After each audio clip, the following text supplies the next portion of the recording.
Hello, my friends and family. We are live once again. Revolutionary Blackout. I have been testing a lot of time slots out. I've been going through a lot of personal trauma, a lot of things going on in my life, but I do appreciate the amount of support our channel has been receiving. We are on pace to hit our goal, hitting 15,000 subscribers by the beginning of next month. That will be our 1 year anniversary. So I feel obligated to continue to put these content out for you guys, and also because I need, since I'm blessed with this platform, right? I need people to be able to frame these issues correctly. That's my that's the number one thing, especially on the United States left, that we need to do better at. We need to do better at framing the issues, explaining things exactly how they actually are, despite neoliberal capitalist propaganda. And the thing that frustrates me the most about progressives, you guys see the title of this video, Ro Khanna Meltdown. A lot of the progressives, a lot of the boutique leftists, and I'm gonna give you guys a few examples in this stream. They do a horrific job at narrative management from the lens of a leftist. The same way that I noticed the liberal class will concede a lot of ground to Republicans, and then I kind of realized that they do that because they are meant to lose. I realized that is what a lot of the progressives do, where they repeat bullshit. Ro Khanna repeating bullshit about how we got to sanction the American people to finance this war that is meant to help NATO eastward expansion. I want you guys to understand that's the end goal, and to weaken Russia. So while we have a lot of Russia's, while we have a lot of progressives, a lot of people who consider themselves anti-imperialists, who repeating NATO propaganda, which would expand imperialism because NATO is a great evil that have colonized and destroyed Africa. They help prop up anti-communist forces. They help Portugal maintain their colonial hold over Africa. If you're an anti-imperialist, you should be opposing NATO. But the progressives are willing to seize ground on the narrative management and say, "Oh, yeah, we gotta pay more at the pump in order to fight Putin, who's done nothing to me. He's done nothing to me." So I am imploring you people, well, my family, my friends, to change the way we talk about these issues. We at International Leftist Coalition, we've been trying to tell you guys what sanctions actually are. It's economic war. Economic war is war. You cannot call yourself an anti-imperialist if you support NATO in the West economic warfare that supports their ideology of full spectrum dominance. As we explained on this show, full spectrum dominance has been an ideology that has been dominant in Washington for the last few decades. The idea that we must have neoliberal capitalism dominate the global economic systems. No competitors. No more USSR. That is what full spectrum dominance has been. So how can you consider yourself on the left, who we've been the victims of this? Black people have been the victim of this ideology. Indigenous people have been a victim of this ideologies. Muslims have been a victim to this ideology. My brothers and sisters in the global South, they have been victims of this ideology. But you're anti-imperialist because you want to impose sanctions on the working people so you can hurt Putin. The same people, and I'm going to show this later, we got a lot of great stories covered today. These same people are silent when it comes to the United States allowing people to starve, go homeless, have no health care. And in order to wage this war against Russia, that's what we're doing. We waging war on Russia using Ukrainian citizens as human shields. Right? So we are now increasing our military budget. We're going to cover that here very soon. No health care, no minimum wage increase for you. But we increased the police budgets, we increased the military budgets, and another story I had to cover for you guys. Congress just increased their pay by $20,000. You can't get a minimum wage increase. Minimum wage have increased in like what, 13, 14, 15 years? But Mitch McConnell, he thinks it's proper. Nancy Pelosi thinks it's proper. The squad believes it's proper to give people who already make $170,000 per year, plus the massive benefits they get that easily cost hundreds of thousands of dollars. If you was to price out like the security detail, the healthcare, the flight benefit, the vacations, everything that they get for being members of Congress, that's easily at least $100,000 package. So I would, your value is at least, and to me, this is me being very conservative, your value is about $250,000, $300,000 per year. But then you like, let's give us another $20,000 while we increase the Pentagon budget, while we increase the police budget, while you don't get no health care and we get no minimum wage. But people are going to tell you to vote for these people in 2022. And I'm telling you, they're going to take our channel down soon because we're going to tell you the exact opposite. We're looking down on everyone who prop up the Democratic Party or the Republican Party. I'm sorry. Like, you are at best voting for your oppressor, which is sad. And you are at worst purposely misleading people, which the boutique left, and I'm going to explain this here very soon, the TYT left, this is what they do. They want to lead a sheep to their slaughter. We are the home of the working class.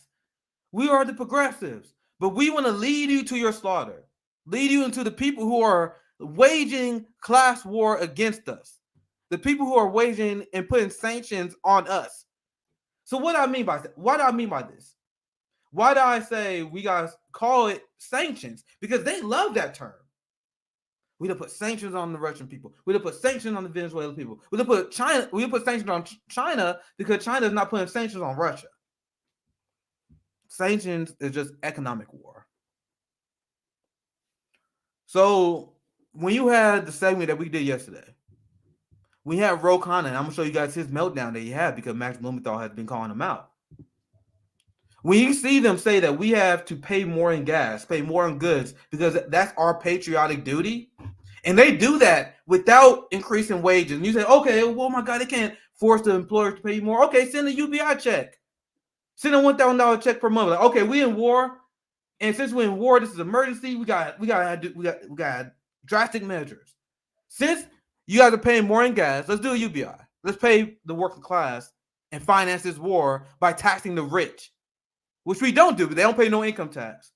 They get corporate bailouts to the tunes of trillions of dollars.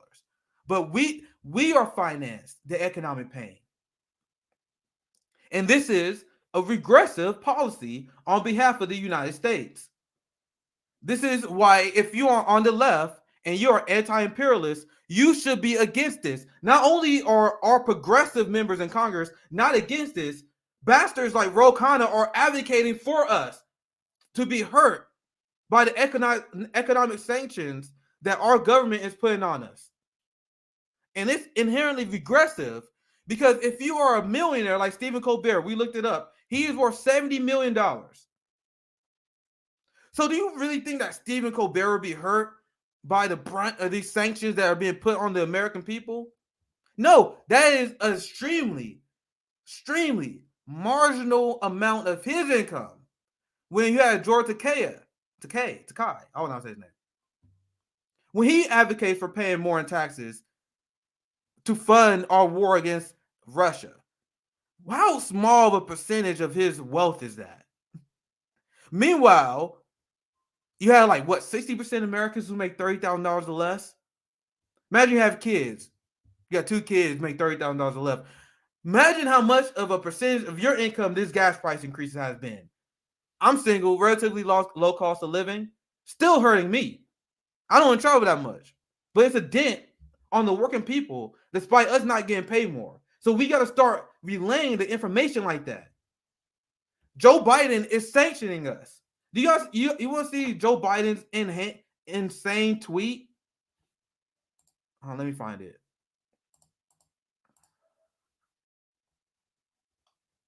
Look at this. Because this is the ideology of the neoliberal agenda. And we're going to get to Ro Khanna here soon, guys. Hold steady.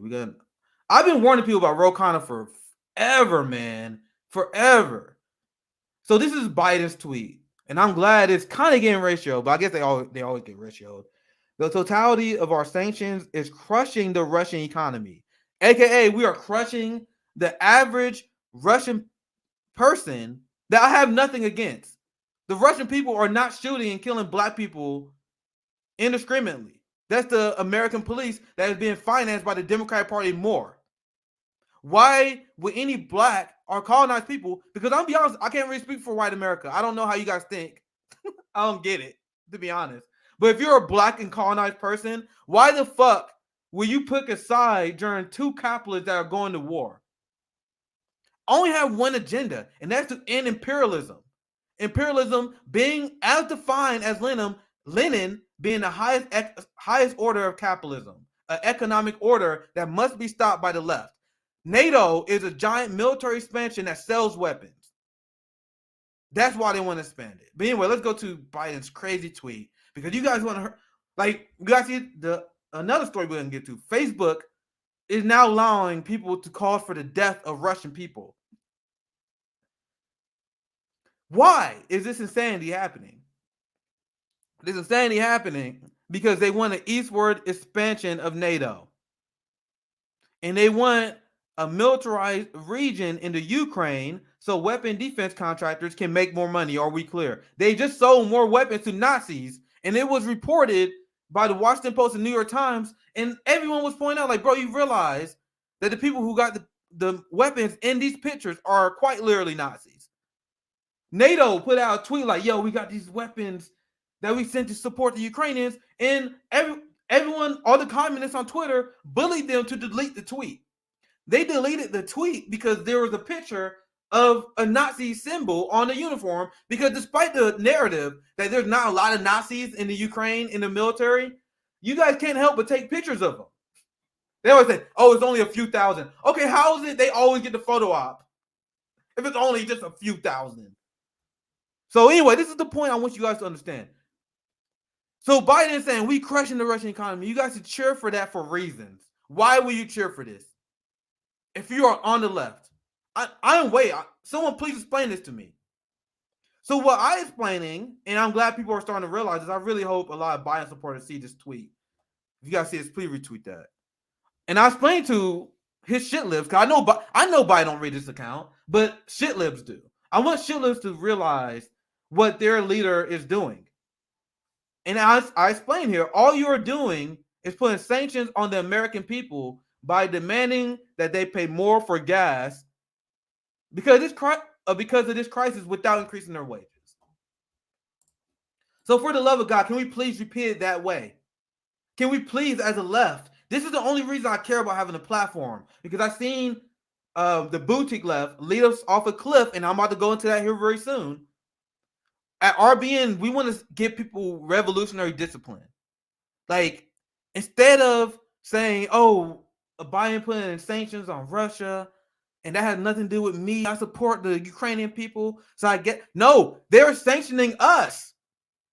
They're sanctioning us. And it's unbelievable that people don't see that. It's unbelievable that there are people on the left that is repeating the talking points that are coming from the Biden administration. It's a regressive tax. I'm going to get to Ro Khanna here very soon, guys. And this is the same reason why I'm an abolitionist. People are like, oh my God, you believe in the abolition of police in our criminal justice system as we know it? Dude, it's just a regressive system. Why the fuck do you think you need the police to impose regressive fines and fees on the working class? So if you think that the police should pull people over and give them speeding tickets, is that a law that impacts rich people? No. If you are a millionaire, that speeding ticket is a very small percentage of your income. So as abolitionists, we're saying abolish regressive fines and fees on the working class, parking tickets, speeding tickets, because this is crushing ordinary working class people. It is destroying the economy because a ton of money get taken out that should be been spent on businesses. This is how money from the black community is stolen, because our community, because of broken windows policing ideology, we are targeted the most. And because of civil asset forfeiture, we lose millions of our wealth every year. Millions of our wealth. This is not something that impacts the upper class. So the principle applies domestically as well. You have foreign policy that is allowing us to be sanctioned. And you have domestic policy of giant police budgets, giant corporate bailouts, at the same time increasing military budgets while allowing the prices of goods to go up while wages continue to fall. That's a sanction on the working class. And if you're on the left and you support this, you are no. Well, let me rephrase this. You are not on the left if you support this. And if you are really a leftist, these people who do support this, they are our enemies. They are not our closest friends. People will say, why are you criticizing Ro Khanna? Why are you criticizing AOC? These people are our closest friends. No, I swear to God, if you're for giant military budgets, if you're for giant police budgets, if you're for the sanctions on the working class, which mostly affects my people, let's be fucking real. Because there's a reason why white progressives are okay with this. Because I'll explain before, broken windows policing makes it so indigenous, black, and Latino people are hit by the regressive fines and fees of our state the most. Everyone is affected by this, but it is a straight up fact that 60% of the people who are affected by civil asset forfeiture are black. Do you guys understand this? This is why RBN, Revolutionary Blackout, is the only place, and I watch a lot of media, especially since I got into space. We are the only people who cover this issue like this because we are black and fucking brown. And we are the only one who's been impacted by this. Meanwhile, at Boutique Left YouTube, which is hundreds of times better than us, Sam Cedar, who's a millionaire, he has a debate with my boy Jackson Hinkle, and he's like, I don't care that the police is funded more. Why should I? A 12% increase in Capitol Police funding, why should I care? Guys, Sam Cedar and these white leftists, they do not care because they are now a victim of our colonial prison industrial complex system that destroys our wealth. Do you guys understand? And if you support this state system that is designed to siphon wealth from black and brown people and designate to the capitalists, you are not class conscious. Are we clear? There are a lot of people that say, oh, well, we got to drop identity politics. Oh, we got to drop racial issues in order to build a class-based movement. But if that's your ideology and you support the police state like a lot of these right-wing libertarians do, you are not class conscious. If you are ignoring the amount of money that the state siphons from black and brown people, if you don't support reparations as a result of that, you are not class conscious. Are we clear? Are we clear? Let's get some chats, and we going to drag Ro Khanna. We're gonna get Ro Khanna's ass because there are a lot of people. The people I'm talking about, they view Ro Khanna as an ally, and you guys gonna see after I do my next segment on Ro Khanna. Anyone who thinks Ro Khanna is an ally, I can't consider you an ally. Like your judgment is so bad. Your revolutionary discipline is so weak that you see a capitalist, corrupt piece of shit like Ro Khanna, and we're going to explain that here very soon. You are fooled into thinking he's an ally. How crazy is that? Thank you for the super chat, Gus. Thank you for the $10. Police don't bother the people in rich neighborhoods. That's why they patrol poor neighborhoods more. Dude, that's not even a conspiracy, guys. They call it broken windows policing. The idea is if you over police a neighborhood that is poor, that has a higher crime rate, that you can prevent crimes from happening.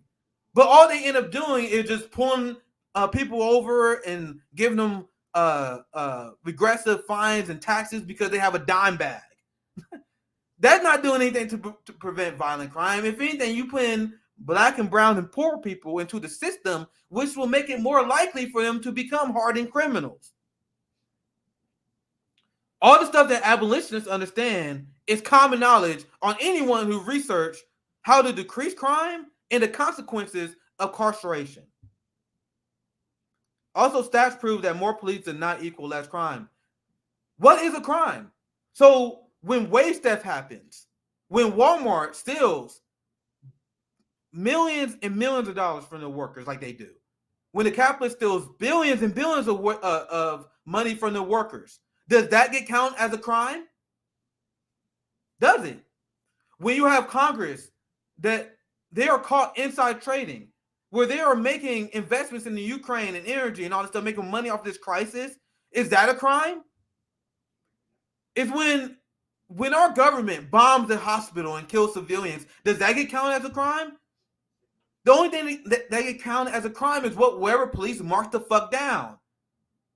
So they will say, oh, we need to increase the police funding because the crime rate went up. So essentially they're saying, we mark more people down for committing crimes, so give us more money. Do you guys know how stupid that is? Do you guys know how stupid that is? And then when the crime rate goes down, which means they report less crime, they say, oh, we are doing a great job at keeping the crime rate down. Thus, we deserve more money. Do you notice how in neither of these situations they never lose? Whether the crime rate goes up, they need more money because they need to stop the crime rate from increasing. If the crime rate goes down, which means they essentially report less crime, they say, oh, we're doing a great job at not reporting crime. So give us more money. And people are on the left and they fall for this. You guys know how crazy that is to me? Thank you for the super chat, Gus. Just because it's side of the stream, hopefully I can only really do super chats today. I got a few stories. I gotta get to the stories, guys. Thank you for the chats. Maybe we can do a Q&A later on in the stream. So this is what we are doing despite we are in a pandemic. The American people, we don't have health care. We have a homelessness crisis that's going on. We have massive inflation that's going on. But you want to know what we are doing? What the priority of Congress is right now? Congress settles on $782.5 billion national defense budgets, adds $13.6 billion in Ukrainian aid. How much does it cost to end homelessness? Like 20 billion? Do you guys know that they took money that were meant to go to pandemic relief funds, and now they are giving it to Ukraine? The Democratic Party neoliberal agenda, they are committing the biggest sins in government. They passed this omnibus bill under the guise of helping ordinary people. But instead of doing that, they are now sending that money to Nazis in Ukraine in order to expand NATO. I'm trying to stay calm, but do you guys see how I get excited on these streams and I get really angry? I don't know how people read this shit, go through this news, and not get fucking extremely angry. This is beyond absurd. We are being sanctioned by our government because they're allowing inflation to go out of control instead of holding the American oligarchs that are price gouging accountable. The people who think there's no economic solution to the problems that we're going through, they have shit-lib tendencies. As Richard Wolff explained, he did an amazing stream talking about inflation. Like, if you actually had socially conscious capitalists, as they claim they do, they would just stop price gouging, despite American people struggling, because they claim, oh, there's nothing we can do about the price increasing. Meanwhile, you guys are making record profits in energy. They're making record profits. Meanwhile, they're saying, oh my God, the price is out of control. Instead of taking the money from the top, we're going to make the poor pay more. So if you're a government that is actually a dictatorship of the proletariat that we want a government that is all about taking care of the ordinary people, we'll be like, okay, the rich, you guys are financing all this struggle and you financing all this pain. You guys are not going to make all this money while you guys are price gouging. That's when you start taxing these motherfuckers, seizing their wealth. I told you, you guys know how far left I am. You guys know I'm all about seizing. I don't like taxing the rich. Not even enough to me. That was Michael Prenti says. That was Michael Prenti criticism of Bernie Sanders. He like, why are you guys talking about taxing the rich? We should be seizing their wealth. That's where I'm at. They are price gouging us in the middle of a pandemic, economic collapse, where people have no health care. But you guys don't want to seize the shit that we gave them? We gave them the wealth. It's our labor that enabled them, the infrastructure that we create with our blood, sweat, and tears. We built their roads. We gave them the security they need to become rich. That's our fucking shit. That's how I feel. And I'm glad our generation feels that way. I know a lot of, I ain't gonna say that. A lot of people conservative. I'm not gonna say that. So Now let's get to the Ro Khanna part. Let's get to the Ro Khanna part because now I accurately explain how leftists should feel. And we are lucky to have people like Max Blumenthal. Love the dude. Talked to him a few times at RBN. Great guy. This Max Blumenthal just exposes these people so much. By simple, I cannot wait. And this is RBN having dreams of grandeur because we are a channel that's still less than 1 year old, which is why we're trying to get to 50K, 15,000 subscribers before our 1 year anniversary. Next month, April 1st. If you're watching this video and you're not subscribed, please do. Please. We are so close to hitting our goal, but it's also like really close, you know? But once we get the resources where we can travel and I imagine me asking questions to people like AOC and Cori Bush, which is not even a possibility because we don't make money doing this. like YouTube haven't paid us yet, and we got to split everything else. But once we continue to grow as a channel, you just see us cover live strikes. You're gonna see us actually holding truth to power because that's what Max Blumenthal does. TYT Majority Report, a lot of the boutique left, they get interviews with these powerful politicians, and then they kiss their ass. Yeah, so obviously Ro deleted his tweets. It was a meltdown. Ro Khanna completely exposed not only himself, which is why this is hilarious. Not only did he expose himself, he exposed his entire faction. That's the same thing that Sam Cedar did in his debate with Jackson Hinkle, where his strategy was to say, I don't give a fuck about anything. So it's like that performance was so bad, and Ro Khanna's performance has been so bad that it actually hurts not only him, but anyone who even supports you. Like anyone who sees this shit, who sees your ideology and still supports you, that gives you no credibility among anyone who will see it. Right? So let's get to it. This is the video that Max Blumenthal, because I'm going to try and give you guys the accurate timeline on this.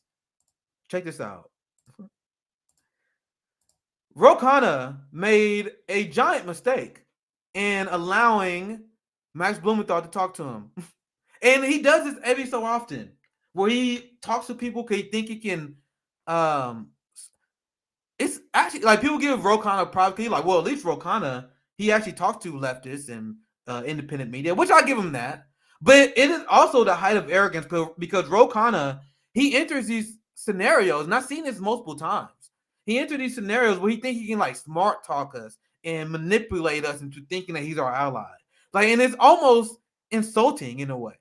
Like, you think you're gonna sweet talk us into supporting sanctions against the American people and supporting endless war and more money into the military budget? He really think he can sweet talk us into this shit. So let's watch the video, and you guys see why I watch. Max Blumenthal, he lifted Ro Khanna by his shirt, pinned him to the wall, and made him his son. In less than 10 minutes, sorry, less than a minute here. Let me fix the audio here.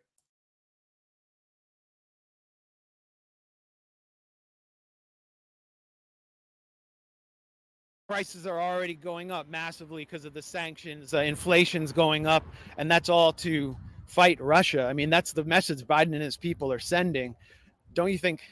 I mean, do you think Americans? What skin in the game do Americans have for Ukraine? Americans have the skin in the game to stand up for freedom, to stand up for human rights. We've always done that as a nation, and we want to make sure that we stand up for Europe and NATO, and we stand up to bullies. I mean, people see on television Putin killing children, killing mothers. I mean, it's horrific. And we as an American, we are the greatest nation in the world. We've always stood up for freedom. We stand up for human rights. So raising inflation and raising oil prices for freedom. I don't think that's connected. I think the reason that people are paying $5 at the pump and $6 at the pump is because these big oil companies are profiting billions of dollars. Prices are already going up massively because of the sanctions.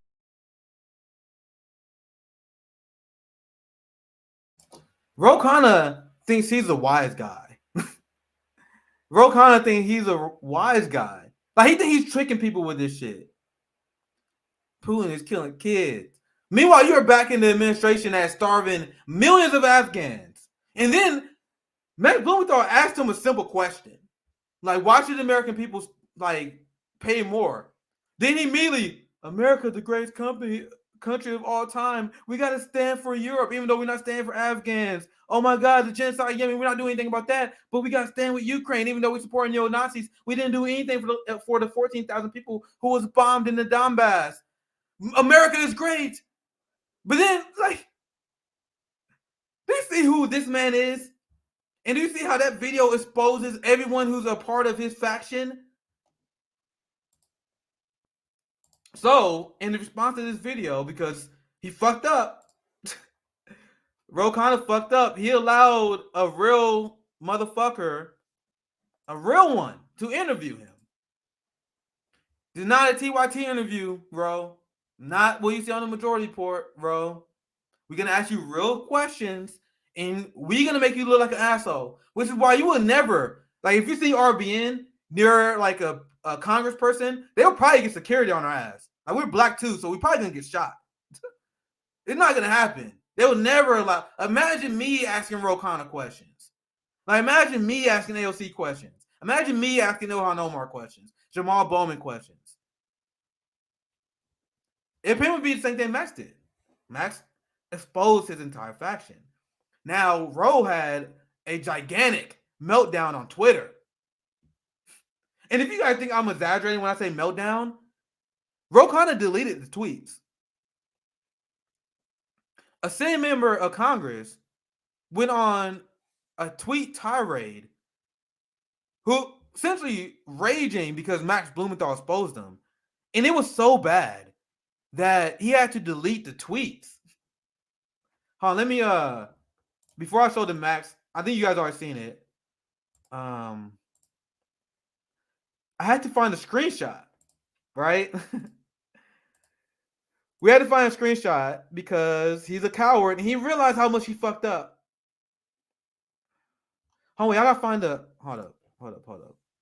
That's not the damn. I gotta find it's tough because he deleted the tweet. I gotta find you guys, I gotta find the tweet. One second. I thought I had it saved. One second. I'm trying to see if I can find the fact that he deleted the tweet like a coward is so annoying. Cause I gotta find someone to screenshot it. So he deleted this one tweet. That's the one I have saved. Oh fuck.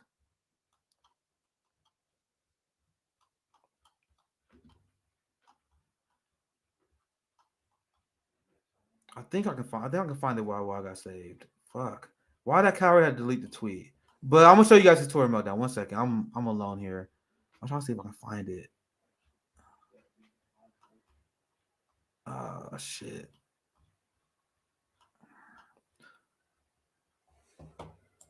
Damn, man. See, I wish he. Yeah. So this is here. Let me show you guys this. Check Misty's account. Okay, let me look there.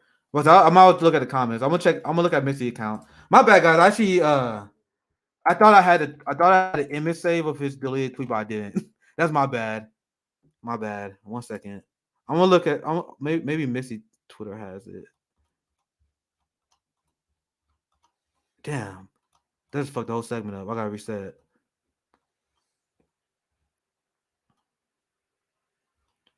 Damn, she got a lot of receipts on Ro Khanna. Damn. I just saw a tweet where he was praising damn, I can't find it. I can't find the screenshot. Fuck. There's an account that followed politicians for deleted tweets. Okay, let me just move on to let me just go on to the next part. I'm so mad I don't have that saved. Where was we? So let's get to the Max Blumenthal. Maybe I can find it. Maybe I can find it in the thread. Because I found it somewhere. Fuck. Damn, that's why I told you guys I need a producer. I fucked up. I'm looking in the comments seeing if you guys can bail me out here. But man, if that coward didn't delete the tweet, I wouldn't have this problem. Check Aaron Mate's account. All right, let me check.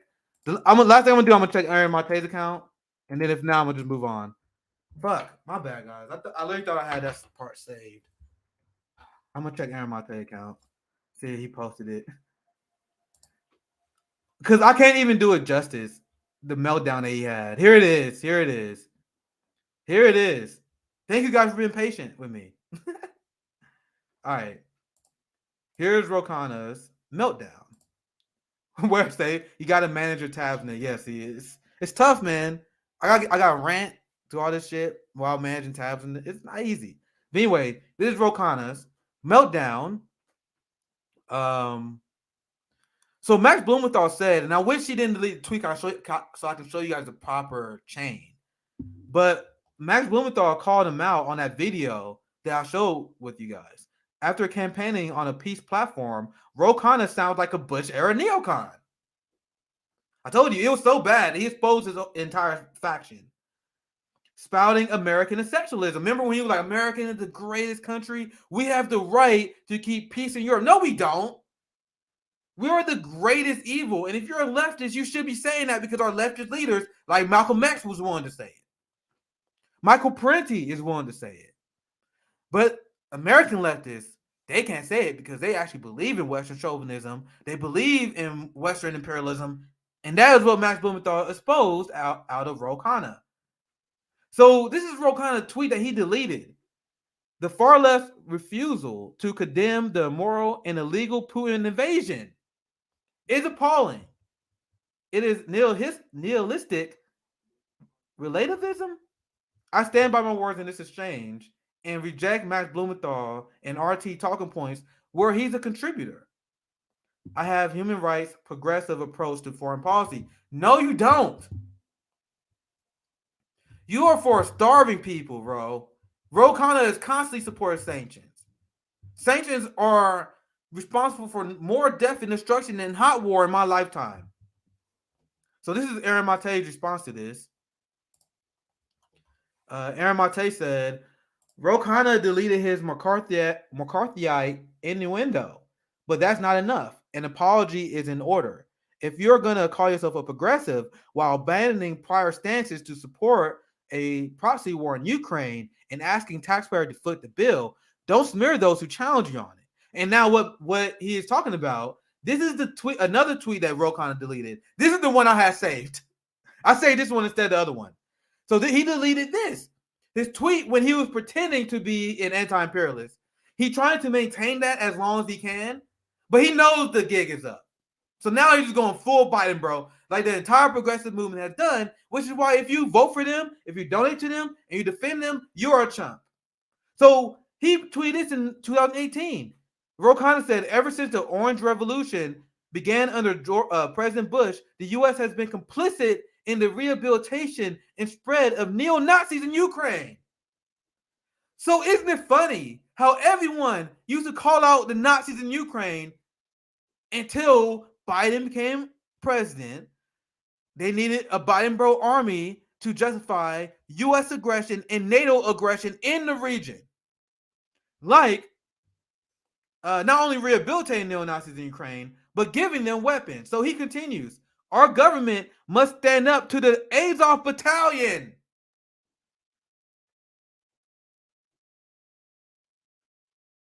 That's exactly what we've been saying on this show. For how long? Guys, do you have any idea? And this is why I come out with the energy that I do every day. Because there are shit libs that stand with Ukraine psychopaths who just want to kill more Ukrainian people by having them die against the Russian military.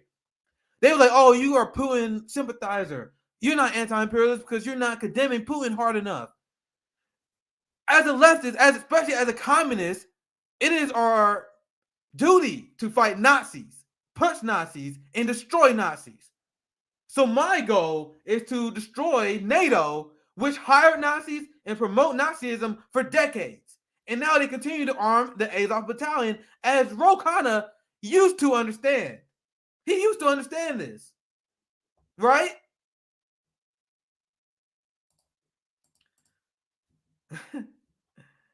So I want you guys to understand the problem with Ro Khanna and problem with these progressives. They are not good faith actors. They are corrupt. Yes, Ro Khanna is corrupt.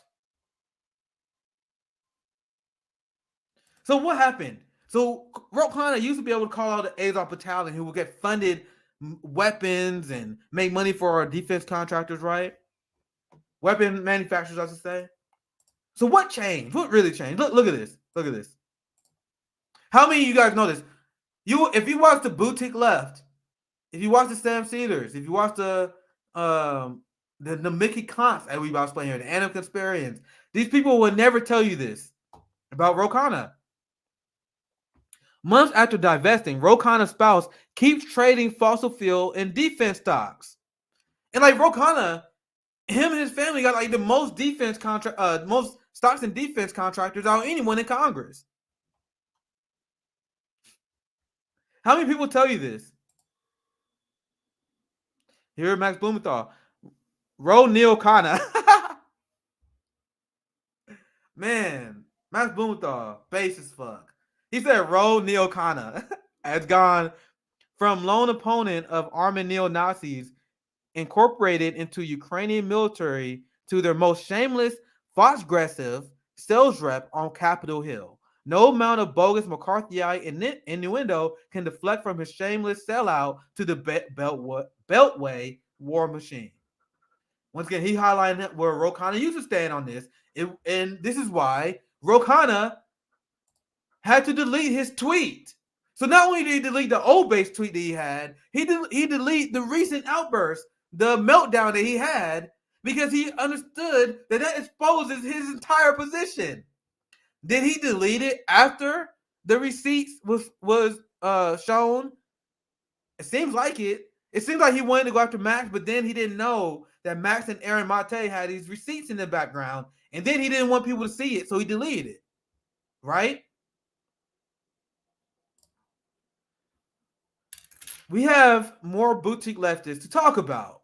And then I'm going to get to the chats. Because you guys know on these individual shows, it's kind of hard to do chats because I don't have a producer. So I'll do these segments and I'm going to get to some chats for you guys. So the reason why we have been calling out the boutique left, you guys see CJ has done a great job at this. Sabby Sabs, my brothers and sisters at Revolutionary Blackout, they have done a great job exposing the boutique left. They just came out with a video exposing the grift of people like Kyle Kalinske, Sam Cedar. Like Kyle Kalinske is still telling people that Ro Khanna is not corrupt. Like he's still telling people that AOC, despite funding corporate Democrats, is not corrupt. This is still the message that comes from the boutique left. Do you guys understand this? Do you guys understand this? Yeah, share our video. Help us grow. I love the amount of people we got. Listen to me on this new time slot that I'm testing out. Around noon, my time, Central. We all in different time zones, but 1 p.m. Eastern is when I'm gonna start doing these streams, right? But the Mickey Comps, another member of the boutique left, part of the TYT sphere, majority report sphere, right? So once again, she responding to Ro Khanna's deleted tweet because Ro Khanna, I saw the tweet before he deleted it. He was getting ratioed. It was legendary. It was great because it showed that more people are waking up to this. The TYT left is shrinking. The real left, the real anti-imperialist, anti-capitalist left that's calling out these charlatans, they are expanding. We are expanding because there's no choice. There's more victims. You can't sell incrementalism like the boutique left does when we see the Democratic Party not only be complicit in not giving us incrementalism, they are making things worse. But they still, Nomiki Kantz, who used to follow me. So I wonder what did it. Do you guys know Nomiki Kantz used to follow me? Because a lot of people in the TYT sphere, the majority report sphere, majority report as a show. Do they still follow me? I don't know. But as a show, they used to follow me because they used to see me canvass for Bernie. I wonder what did it. But anyway, at what point is Congress is going to look into these paid propagandists? Didn't TYT get like $20 million from $20 or $30 million from the Krakenbergs? Like, what are they talking about? Sam Cedar quite literally has an MSNBC contract, and then Sam Cedar says he does not care about the police being funded more. Do you guys think those two things are not connected? When you see them advocate for more war, more weapons, and they have contracts from MSNBC who is paid by Raytheon, do you think that is a coincidence?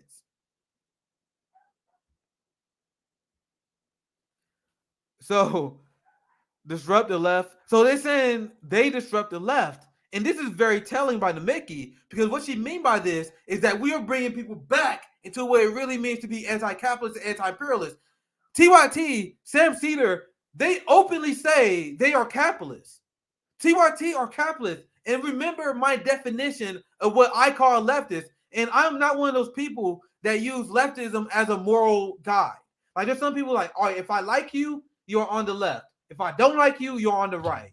That is people's breakdown of the Overton window. No, I will acknowledge there are people on the left that I disagree with on other issues. But if you're on the left, you are anti-capitalist and you're anti-imperialist. TYT and the majority report is neither. And you guys have to understand that's a very, very small bar to climb. Like, are you like you can't even be anti-capitalist? You think you're on the left? So when she said disrupt the left, she's mad because we're exposing people that the fact that these capitalist imperialists, like the Mickey Kants, they are not anywhere near on the left. They are center right at best. They said these guys are toxic and spreading disinfo, and they will never tell you what a disinfo is. That's their strategy. These people, they always say, the real anti-imperialists, the real left, they say we are pushing disinfo. They would say Caleb Maupin pushing disinfo. They would say all the people who are debunking U.S. imperialist talking points is pushing disinfo. They would say Jimmy Dore pushing disinfo. They would say Joe Rogan pushing this info, right? But then they would never explain the disinfo. You guys see my shows? You guys see how I structure my shows? I thoroughly debunk all their talking points, line by line. If you guys haven't watched my channel, go back to my old videos. When it comes to police propaganda, when it comes to capitalist propaganda, U.S. imperialist propaganda, I debunk it line by line. Whenever they debunk this info, they never even say what the disinfo is. How do people fall for this? How do people fall for this? It's crazy. So let's see if hopefully y'all have this. So Max, of course, I don't know why Nemeki Khan thought that she can challenge Max Blumenthal, based as Max Blumenthal, when she's corrupt. I told you these people, she's saying that we are disrupting the left when she is corrupt. She's a capitalist. She's an imperialist. So this is Max Blumenthal. She should have never came at my boy like this. Mentally constipated neolib. Man, Max Blumenthal is on fire.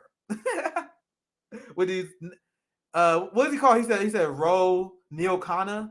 Ro Khanna. Now mentally constipated neolib calls for reviving the House Un-American Affairs Committee and putting journalists on trial for doing journalism that contravenes with the official interventionist narrative. Maybe she should get her own house in order first. So everything these people do is projection. Everything is projection.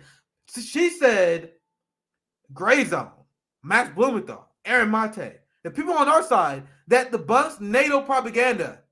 We are the one who are paid shills. I've seen people that say, there was some dude, he commented on one of the YouTube videos. He was like, Nick, how much is Russia paying you? I wish. When the Mickey Kants paid $115K to firms tied to boyfriend. She took money from weapon defense contractors. Like, she's as corrupt as it gets. But she want to gatekeep what it means to be on the left. Do you guys see why we call out the boutique left? They are not people that we can just ignore. They are a cancer on the movement. If you wonder why Stabby Sabs and CJ are calling these people out relentlessly, they are cancer on our movement. They are capitalists. They are imperialists. They are infiltrating our spaces, and they're smearing us to our comrades. They're smearing Max, Aaron Mate as paid propagandists. So yes, RBN is going to continue to call these people out, and our blacklist is going to continue to grow. It's going to continue to grow because I told you, Mickey, like, they all used to follow me, right? Oh shit, that's like, I still don't know how this is the thing. I still don't know, like, especially after all the wars that we had. I don't know how this is still a thing. But I told you, all these people, Majority Report, the Mickey Cons, all these people like Benjamin Nixon, all these people used to follow me. But then as soon as the black man got out of line, that's what I don't know if they even know they still follow me. There's no way. There's no way they still know that they follow me. But I'm telling you, that way it is. As soon as the black man get out of line, cancel and follow the entire crowd, right? So let's get into some comments. I appreciate you guys because when I run solo, it's hard for me to go through all the comments, but I'll wait till after the segment. I have another segment that we can do. Let's see. Facebook. We do that next. That's our next segment, and we wrap out there. Let's go some comments. Let's see how much I can get. Thank you for the great comment, Martin. Nick is my socialist role model. Thank you. Appreciate a good comment, man. You guys keep us going. Because once again, we don't make money doing this. Like smear merchants say that, but think about it. Think about this shit, guys. We are a channel with less than 15,000 subscribers, and there's 7 of us.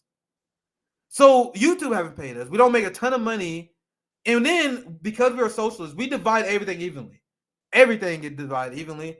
So we don't make money doing this. So we do this as a passion project because we gotta debunk propaganda. So thank you guys. S.A. Malik, professional managerial class equal to service providers and mercenaries. Exactly. And that is what the Mickey Cost is doing. How the hell are Democrats going to get young people and they need to win? They don't give a fuck.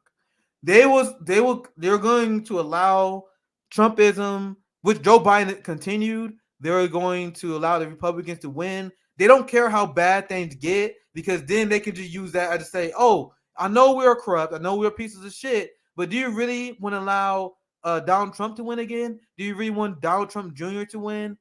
Like it's only going to get worse, guys. Josh Hawley. Like, guys, I'm in Missouri. I know who Josh Hawley is. This dude is fucking dangerous. He's a fake populist. Yo, he was like, I'm a populist, but I'm against working class people getting payments in a pandemic. Fuck out of here. We are fucked no matter what. Like, if you guys think you can hold off the lesser two evils, it will never happen. And that's how Democrats going to win. And it's a shame. It's a shame that people can't give over their fear. Finally caught solo Nick. Guys, announcement. I've been playing around with time slots. I think I like this one. Because I have roommates and I don't want to be like, you guys hear background noise every once in a while when I do my streams. I don't want to tell my roommates to shut the fuck up all day. So that's why I have a hard time finding time slots. I think the noon, I'll maybe do like a CJ does his show at 2 my time, Central. I'm on Central, US. So I'm thinking I'm going to do like a daily stream Monday through Friday at 12 p.m. Central Time. I think that's what we can do. So that's how you don't miss me. If you guys want to see more of this, it's kind of me rebuilding my old channel. Like the people who watch my old YouTube channel, SocialistMMA, you guys know I used to have these like fireside chats where I talk to you guys. And my channel has been effectively canceled by YouTube since they won't like it's a lot of bullshit. So I'm mostly on Revolutionary Blackout. Check me this time. Aaron had jokes too. Yeah, we got a lot of respect for a lot of the people at the Gray Zone here. Black Agenda Report, also friends of us. Ro Khanna. That's funny as fuck, man. That is so funny. That's so funny. See, Ro got ambushed interviewed by Mac. Yeah, that we covered that earlier before. I'm trying to go through these comments faster because there's a lot more that I'm used to managing. All the fake leftists are now being exposed and feeling the power and pressure of true leftists. I'm not gonna get into it, guys, but if you guys think that Revolutionary Blackout we've been blacklisted by like so many people already because we come with true Marxism, we come with true leftism. There are a lot of people who are capitalists who still want to be rich. Me, Rome, CJ, we don't give a fuck about money. I'm telling you guys. That's why we did this. If I care about money, I'll still be running solo on Twitch. I lost money in this shit. But we want to show people how this left media shit should be really done. We want to give the black left a voice finally. Right? So they want to continue to shut us down. A lot of people going to want to, like, you see a lot of people are hesitant to platform us. Sabby talked about this as well. A lot of people are starting to shun her. People who used to be friends with us are now starting to shun us because we're starting to grow and they don't want us to expose like their weakness in their positions, even if we don't call them out. Like just by existing, we can call them out, right? Yeah. All of those people used to follow me, every single one of them. And I'm not gonna say you guys see the Mickey, Tim Black, Ben, all the TYT left and followed me, and they followed me at first because I started out as a citizen journalist. I was canvassing for Bernie Sanders, and I used to tell people the stories of the Black community that wasn't being reported by the mainstream news. That is how I got started out as a journalist. I went down to South Carolina, and I was talking to Black people, and I had tweets, and I shared people, and I had videos on my old YouTube page, and I'm like, yo, I talked to this lady, and despite the mainstream narrative that Black people don't support leftist ideas, all the Black people I'm talking to support universal health care. All the Black people I'm talking to is supporting ending the military-industrial complex. And I was exposing that because of that, and because I was promoting Bernie. A lot of these people that used to follow me, a lot of people used to fuck with me. But then as soon as I left their branch to the left, as soon as I abandoned electoral politics because I realized I made a mistake, into thinking the strategy of taking over the Democratic Party, I realized that I wasted a lot of time and energy, and I did not have the revolutionary discipline that I have now, that I should have then. And we all go through this. We all have to get better at revolutionary discipline. We all go through different roads and steps on our path to leftism. And if I take it back, instead of canvassing for Bernie Sanders, I would just give speeches in black barbershops like I was doing, preaching socialism. You don't need a campaign. We don't need these top-down structural systems. And as soon as I abandoned that, as soon as I started coming out against Bernie Sanders and AOC and the squad and the progressives, and I called them out for selling out our community. So I went from being the black guy that was on their side, I went from that, and then I became he's a Nazbull, Red Brown Alliance. He just want to hurt progressives. He just want to help Republicans. And that's when once again, they exposed themselves to me. I'm like, all right, thank you for telling me who you are. Because I don't need your approval, because I know what I'm doing is right. I know I'm fighting for my people. And if you're against RBN, Revolutionary Blackout, for fighting for our people and other colonized people we stay in community with, I don't need your approval. I really don't. So the breakup between the Bernie left was very painful because we thought our movement was bigger than it actually was. It wasn't. We had a giant crowds in New York. We had giant rallies that were filled with some leftists, but there was also just a lot of liberals who wanted health care. They don't care about decreasing the police state. They don't want to decrease the military-industrial complex. They support the expansion of NATO because at the end of the day, they're Western chauvinists, but they're down for canceling their student loans. They're down for having Medicare for all. But when they hear real revolutionaries, when they hear true Marxists, when they hear people like us, they're like, hell no, this shit is crazy, because they don't fuck what we're about. I want to destroy Western chauvinism. I want to destroy NATO. I want to destroy capitalism. This status quo is not enough for me, but these people who became millionaires on the status quo, they hate our message. They hate the idea of a general strike, because if a general strike happened, fucks their shit up. It fucks the role of society that has been great for them. Can we cover the Tim Black diss track? Tim Black came out with a diss track against Sabby Sabs and Breonna Joy Gray, and then I came back at him and clapped him. I destroyed him on Twitter, destroyed him on YouTube, and then he came out with a diss video. He came out with a diss track on me, another diss track on Sabby. Rome came out with a video on him, and then Tim Black didn't say shit about Rome because he's scared of Rome, because he know Rome will pull up in his neighborhood. He don't want that shit with Rome. So then his channel has been in shambles ever since. Like, we got 300 people watching right now, but you guys have to understand, we are a channel with less than 15,000 subscribers, and we got 300 people watching right now. Tim Black has a channel that has 100,000 subscribers, but he can barely get 100 people watching his live streams. So he made a calculation to go after Breonna Joy Gray. He made a calculation to go after Revolutionary Blackout, and he also made a calculation to go after Sabby Sabs, and that backfired. And that gives me a lot of joy. That makes me extremely happy. It's great. Tim Black imploded because he tried to make a diss track on us, Sabby Sabs and Breonna Joy Gray, because he's irrelevant. He was like defending Nina Turner in her trash campaign. And once again, a lot of fake left, a lot of fake progressives was exposed. They was exposed. So in order to get people away from us the real left, they had to come up with a diss track, which Tim Black tried to do. Ben Dixon tried to do it to me. And then he blocked me because I kept exposing his dumb ass.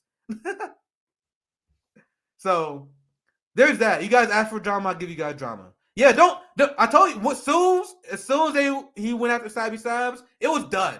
Like, Tim Black, more than me, like, no one give a fuck about me, right? But as soon as Tim Black went after Sabby Sabs, his career was done. Like, it's over. No one, look at his channel.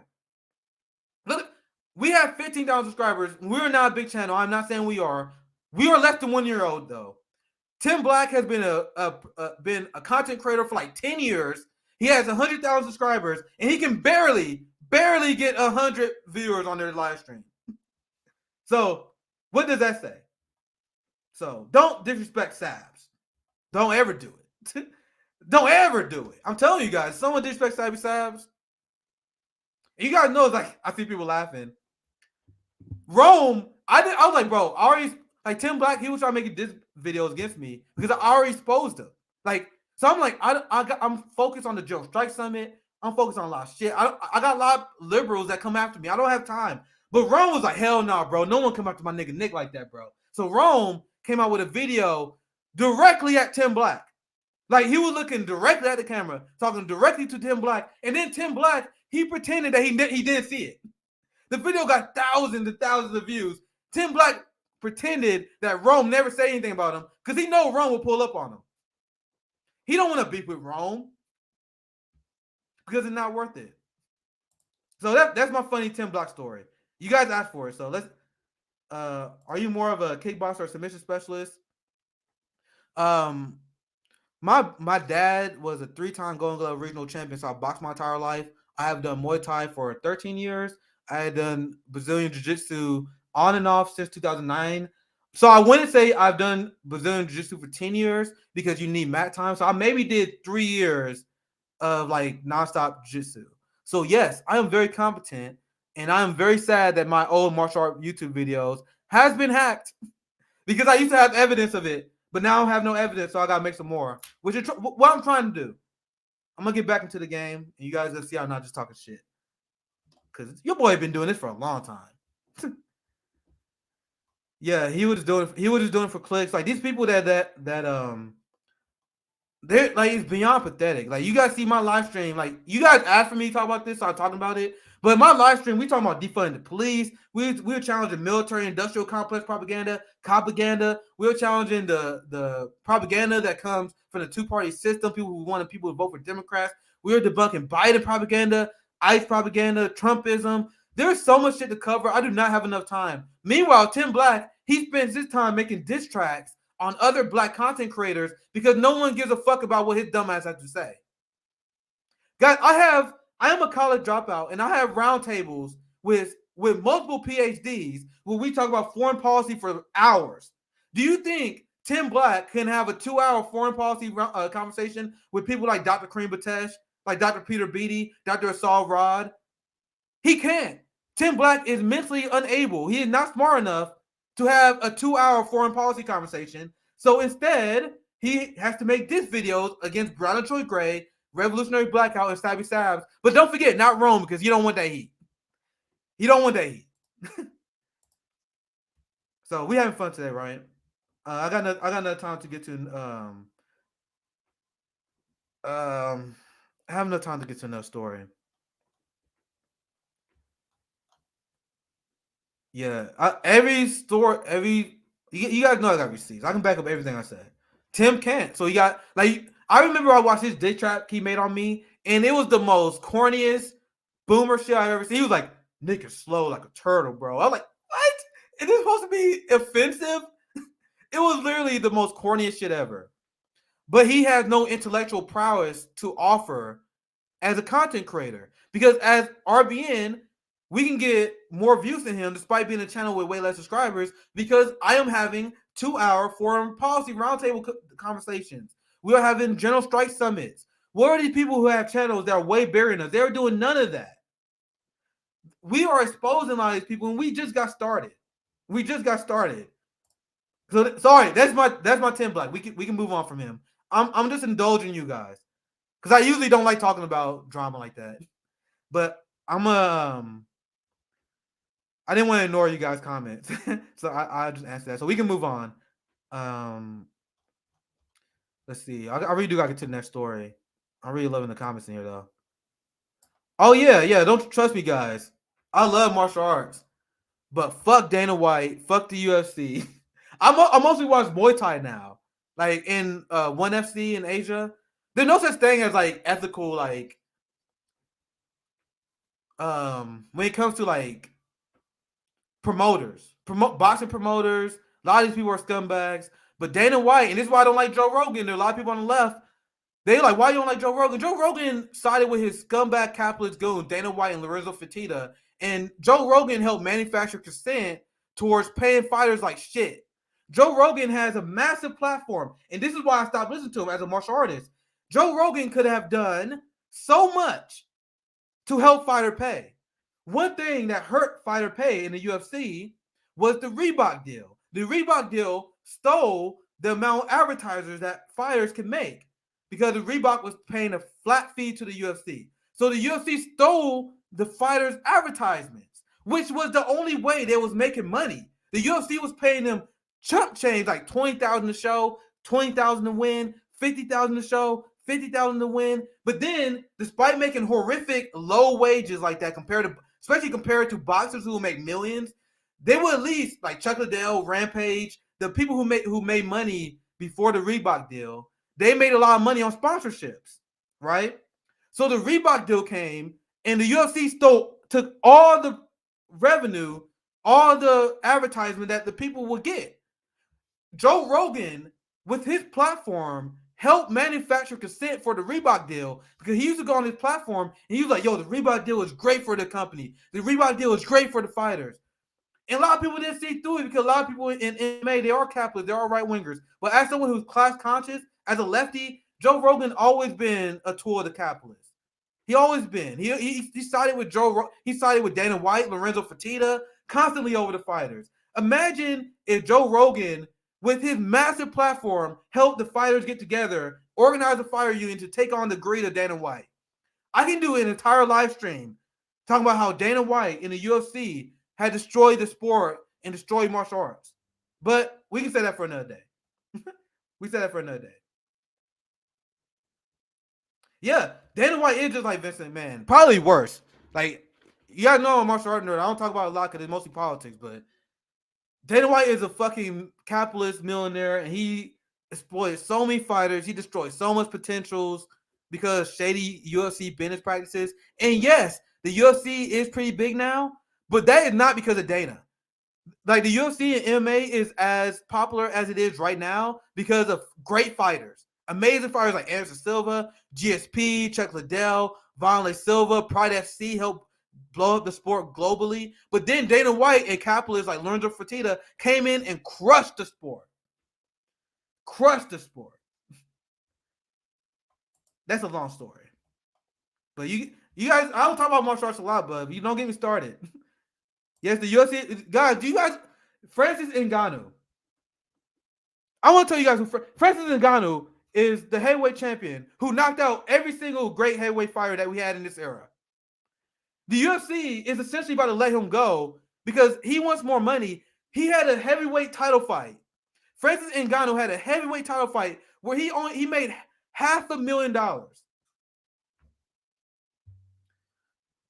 Meanwhile, Anthony Joshua, heavyweight boxers, they getting paid tens of millions of dollars just to show up. Dana White is worth hundreds of millions of dollars, but they pay their heavyweight champion only $500,000. I know that sounds like a lot of money, guys, but we were talking about the highest level of combat sports. That the Francis Ngannou is the scariest motherfucker walking this planet. He's a heavyweight mixed martial artist. No one stands a chance against him, but he get paid $500,000 in a heavyweight title fight. Guys, that is exploitation of labor. Like, when you, I'm gonna explain something to you. We get a little bit off topic, but when you see athletes like Michael Jordan and Floyd Mayweather make a ton of money, we should not be against that because that is what we are. That is what we want. We want the people who are using their labor to abstract the benefit of their labor. So when you see Floyd Mayweather, when you see people like Michael Jordan when they get paid a lot because they're brilliant, that is actually what we are looking for. A fair cost of our labor, right? But the UFC is made by the fighters, and the UFC management, they take all the revenue. The UFC pays the lowest amount of revenue out of all the major sports. But now go back to Joe Rogan. Where is Joe Rogan on this? Where is Joe Rogan on this? Nowhere.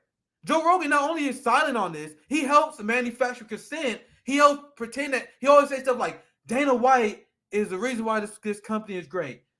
Lorenzo Fertitta did so much for this company. No, he did not. And I would love to have this conversation with Rogan because I will explain to him, because I've been watching martial arts for 20 years now. So a lot of people think Rogan knows a lot. He does. But I promise you, if Rogan and me, if we had a conversation and he's trying to pull this bullshit out, like Dana White is a great fucking person, I will explain to him all the ways that he held this sport back. Anyway, sorry. I'm a martial art nerd, guys. Like, that's why I don't fuck with the UFC, man. The UFC, if old school MMA fans know what I'm talking about, I was more Pride FC guy. Man, all right. I really need to get to my next story. But you see how easy it is to get me to rant about martial arts, right? Yeah, man. Oh yeah, they had a heavyweight title fight, right? No, not heavyweight. There was another fight. I'm trying to remember who it was. There was a lightweight title fight between Frankie Edgar and Gray Maynard, where they paid someone who is fighting for the title, the most prestigious title in the sport. Gray Maynard was paid $44,000 for it. Do you guys know backups in the NBA make $200,000 like per game or some shit like that? What's the contract they get? I don't know. Maybe I should misspeak. My point is, even the lowest paid motherfucker in other sports get a higher revenue than we get. $44,000 for a championship title fight where boxers get paid millions. That's a joke. Joe Rogan defends that. And there's a lot of criticism I have of Rogan. That's just one of them. I don't know why people on the left thinks he's our friend. He's not. And this is me more speaking as a lefty martial artist more than anything. I know that most people who don't follow martial arts don't know this. But man, imagine the state that fighting would be in. And I'm saying this as a martial artist. The state that MMA would be, the state that even boxing would be, if you had people like Joe Rogan that actually stood up on the side of fighters instead of the capitalist millionaires and billionaires like Lorenzo Fertitta and Dana White. That's all I'm going to say. God, you guys have no idea how much that is true. And I am not one of these liberals who just make up shit about Joe Rogan. I am telling you guys this as someone who watched Joe Rogan from this. He had an episode with Charlie Murphy that was in the double digits. Like Joe Rogan has like 2,000 plus episodes now. I knew Joe Rogan. I watched his show way before he was popular as a martial artist. I used to watch his show back when he had, it was like a stoner martial art podcast. Dude sucks, man. I don't get it. He turned his back on the fighters. And he actually much more of a cracky businessman than you gotta give him credit for.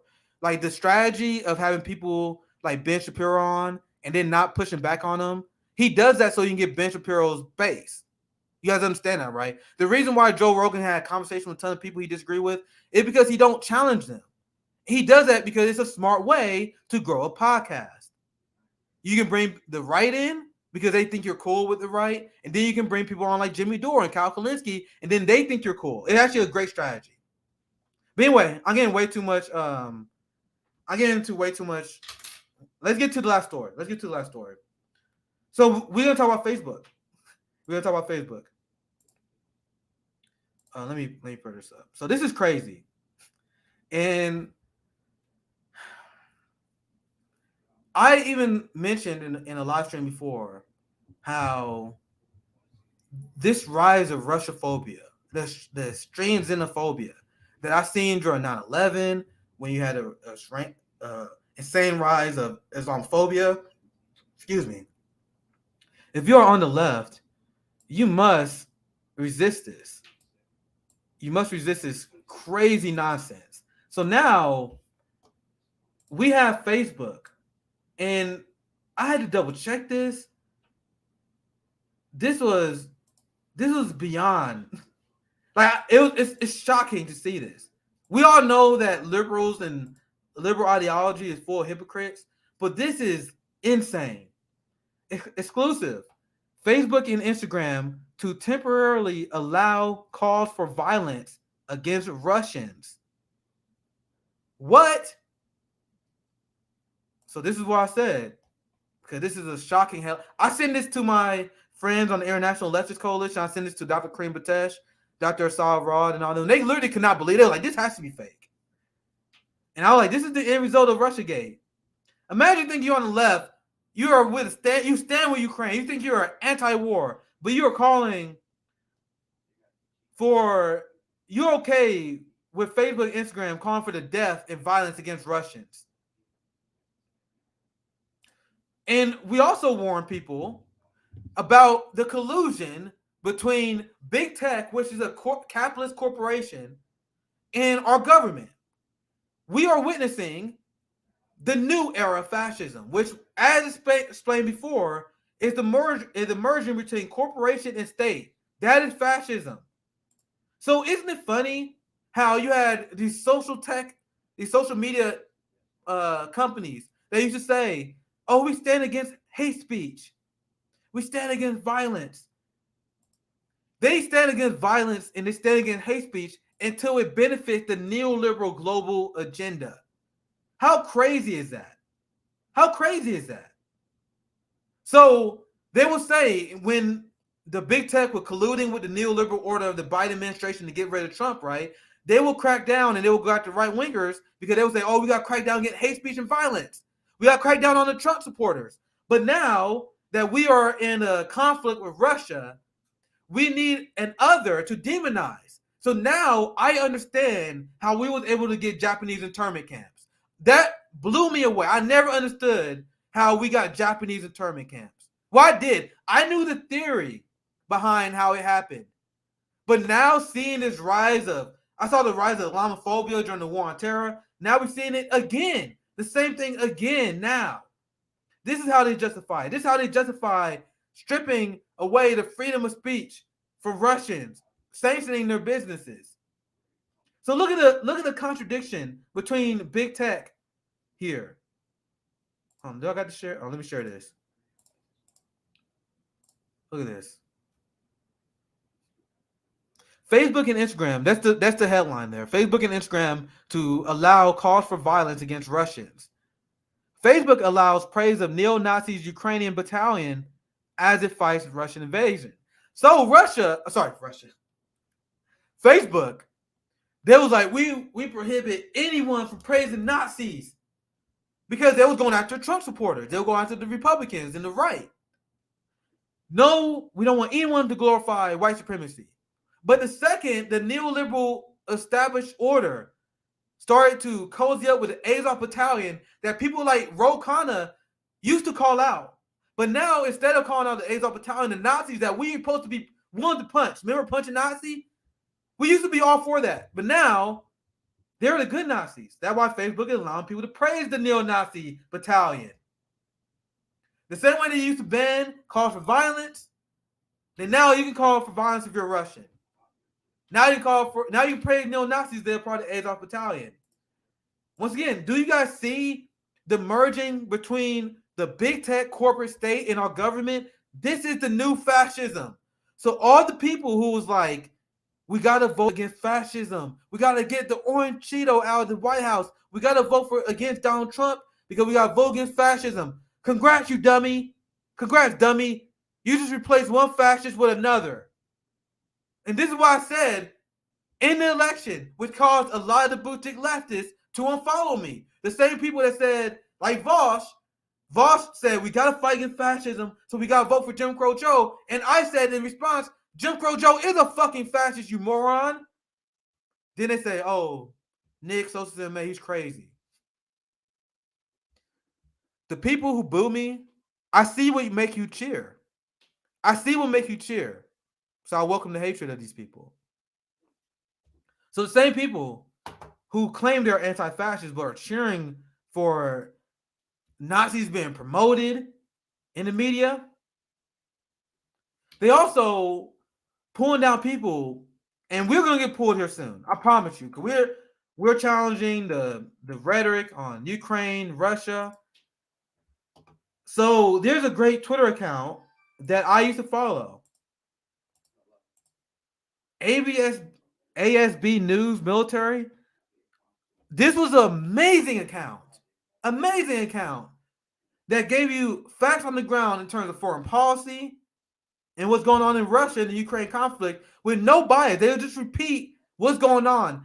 But because the stand with Ukraine people are so wrong, the NATO sympathizers are so wrong, they can't have people who are just factually explaining what the Azov Battalion is, what's going on the ground.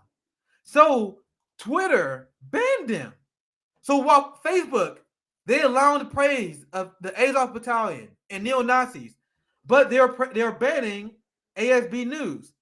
So don't take it from me. This account provided useful information and analysis about the war in Ukraine that provided an additional perspective.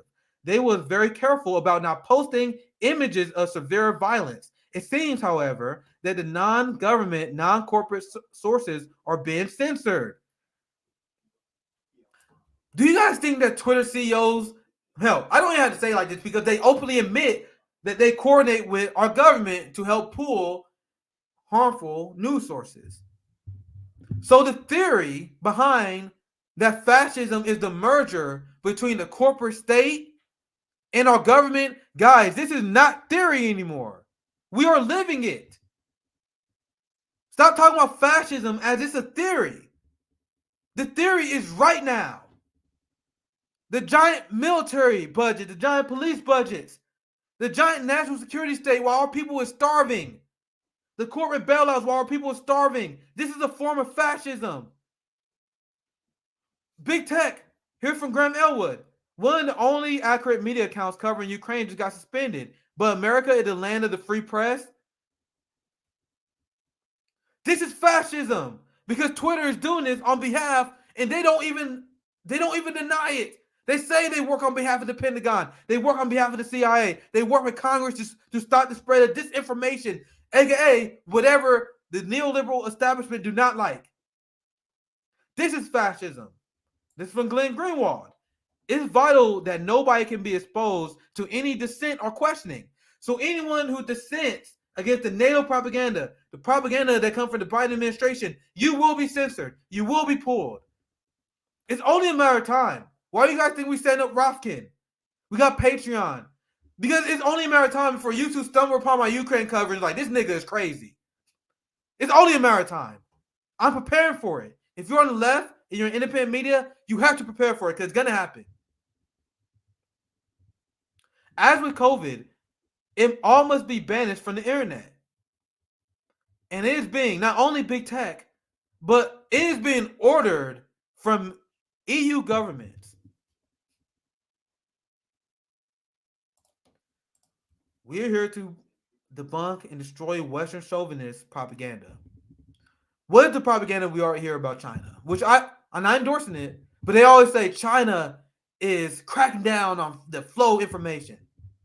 Can I say something? At least China is honest. China say, there's harmful information we don't want to spread to our public because it'll hurt the overall benefit of society. At least they're honest. The West, which I cannot stand, the West drives me crazy. They say we are a society that for liberal thinking. We are the result of the age of enlightenment, where we believe in the freedom of speech. We believe in the freedom of the press. We are in a society that is built on the throne of contradictions. China, Russia, the DPRK, Venezuela, they come to a contract with their people and they tell, yes, we're gonna control the flow of information. We're also gonna provide you housing. We're also gonna give you health care.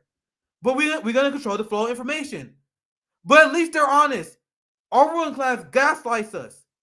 They give different privileges to people like MSNBC and CNN where they can lie all the time.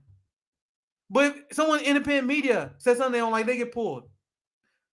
And this is just a rhetorical question, wouldn't you rather have a state that just straight up tells you what it is instead of living in an empire that sits on a throne of lies like we are? That's just me. So I think that's a good way to that's my last story I'm gonna do today. I'm gonna try and do more of these rapid fire streams. So I'm gonna save the rest of the other streams for later. Blue Moon Red Wine, friend of the show. China's pretty hypocritical, but what people don't know here is they are starting to have fair local elections. Yeah, I like once again, I'm not here to apologize for any states, but my point is at least they're like, this is our media strategy, and we're sticking to it. We have state TV, but everyone in China knows it's state TV. People watch Anderson Cooper. People watch CNN. People watch Sean Hannity. People watch all corporate news and think they're legitimately getting news. They legit think they are getting news when they watch our state TV that we have. Which do you prefer? You get state TV regardless. That's the reality of governing. Nick, please do a call in. Yeah, we gonna get a call in set up here soon. I gotta talk to you people. I want to talk to someone who actually disagree with me, man. That should be fun. I told you guys they don't want to debate me, man. Like I'll be like, guys, I'm here. Jackson get all the debates. Haas gets all the debates. But I'm like, I'm here because they're like, fuck that shit. Fuck that shit. I don't want to get that motherfucker a platform. I've been asking. Garland Nixon, who I'm going to have on tomorrow, is the only guy who had the balls to debate me on defund the police. The only guy, and he don't even have a strong disagreement with me. His disagreement is on tactics and on the slogan. But I've been asking on Twitter for I don't know how long, like, guys, if you guys think I'm radical, invite me on and explain to me what you guys think I'm doing wrong. Hassan criticized Jones Strike Summit, Voss criticized Jones Strike Summit, David Doe, all these people. But I was like, guys, if you have a problem with what we're doing, I challenge you. Have me on. Explain to me what I'm doing wrong. School me. Hassan, you're the biggest Twitch streamer in the world, period. Tell me what I'm doing wrong. They won't do it. They won't do it. They don't want that fun. They don't want that fun. I promise you. Because I tell you why. Sam Cedar can debate Jackson Hinkle. And I like Jackson. Jackson, friend of the show, right? But the reason why he debates Jackson Hinkle because Jackson Hinkle is white. And when Sam Cedar tells Jackson Hinkle in his debate that he does not care that the police gets more funding, that is effective to his audience because he's telling it to a white guy. Imagine if I was debating Sam Cedar and then I was hammering him on how the politicians that he supports, the Democratic Party that he supports, support funding the police more. And he's like, I don't give a fuck about that. I don't care. If he said that to me, that would make him look horrible because he would say that that's him telling, that's a millionaire white dude telling a black person that he does not care that the police get funded more. But he can tell Jackson Hinkle, once again, this is not this on Jackson, guys. I like Jackson. But he can debate Jackson because it doesn't look bad for him to call Jackson, to tell Jackson that he don't care about shit. Like if I was a black person, if Sam was debating a black person and the black person was telling him about the crimes of our state, and then Sam Cedar was like, I don't care, bro. I don't care. I don't care. I don't care. He would look horrible. He would look horrible. Right? Exactly. And guys, I peeped this out. This is why they don't platform us. This is why they don't debate us. This is why RBN have been effectively blacklisted. I'm telling you. CJ doesn't upload on Friday. I think his show is Monday through Thursday. Monday through Thursday. We have Sabby in chat. Where's Sabby at? I saw someone say Sabby's here. Where's Sabby at? Where's Sabby? Damn. Sorry, I got a lot of chats to catch up on. I probably got to wrap up soon. I like the Q&A segments. I like the Q&A segments at the end. After I do my I told you guys my new show, I think my new time slot going to be at 12 p.m. Central Time, 1 p.m. Eastern doing this. Well, I can cover a few segments and then we can do a Q&A at the end. Here's Sabby. Damn, I might miss your other I want to see what you say. Sabby's in the house. Make sure you follow. There she is. Me and Sabby talked about this before. They are terrified of debating black people. Like Hassan, these people, they will have debate with Charlie Kirk. Like Kyle Kalinske, he would have debate against Charlie Kirk. Sam Cedar, he would debate these fucking right-wing clowns. But they would never, ever debate a black revolutionary that is to their left. Ever. because that was exposed to politics. Oh, jeez. All right, I'm gonna read some super fire comments, and then we can wrap up. I like Jackson, guys. I like Jackson because anyone who speaks out against anyone who speaks out against Western chauvinism, the United States empire and capitalism is my friend. Like I criticize the boutique left. I call out you guys see I call it TYT left, Sam Cedar left, because they're capitalists, they're imperialists. Even if someone is imperfect, I don't agree with Jackson and Haas on everything, but I see Jackson and Haas, they are fighting the U.S. imperial core. They are fighting the police state. They are fighting the capitalists. That destroys my community. Sam Cedar, TYT, they prop up the progressives that sell us out. They prop up the party that sell us out. So they are our biggest danger. They are our biggest threat. I think that's the mindset we like. If you're really an anti-capitalist and really anti-imperialist like Jackson is, we can't spend our time fighting people over small disagreements. When I go after Sam Cedar, when we go after Cenk Uygur, when we go after these people, we don't have small disagreements with them. Cenk Uygur says he's a capitalist. Sam Cedar says he's a capitalist. Sam Cedar says he agreed with police funding more. Those are not small differences. Those are differences that cannot be repaired. When there's the small differences between like me, Jackson Hinkle, Haas, Jimmy Dore, and the other people, they're so small it's not worth fighting over. That is my opinion. Because I see some people in the chat with differing opinions, right?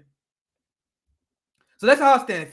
If you're not propping up the Democrat Party, if you're not propping up our capitalist imperial system, you're an ally. You may be an imperfect ally, but we can educate you. I'm gonna be here. We can be here to educate you. And like, if you're not great all the way on Black issues, but you're anti-capitalist, you're anti-imperialist, that's a good route for me to educate you and bring you on the board on our side, right? But if you're anti-Black, if you're not pro-Black, but you're a capitalist and you're imperialist, there's so much ground to cover there that we had a lot catching up to do, right? But that's my take on just because I see what you guys are talking about. I can't highlight every chat, but I can see what you guys are talking about, right? I don't know where Jackson stands on this, but Caleb Maupin, a lot of people that try to attack him and smear him, but Caleb Maupin went on our show. Look at our interview. Caleb Maupin was on our show and he endorsed reparations and he endorsed land back. So as a Black person, why would we spend our time going after the people who support reparations, even if they are imperfect, instead of the capitalists that are selling us out to the police state? So I don't know where anyone stands on all these issues, but I had Caleb on, and Caleb straight up said he endorsed reparations. So why would I spend my time going after or criticizing white leftists who are above and to the left of most white people? There are a lot of white people in our spaces. You guys watch our videos that whenever we talk about reparations, you guys get uncomfortable.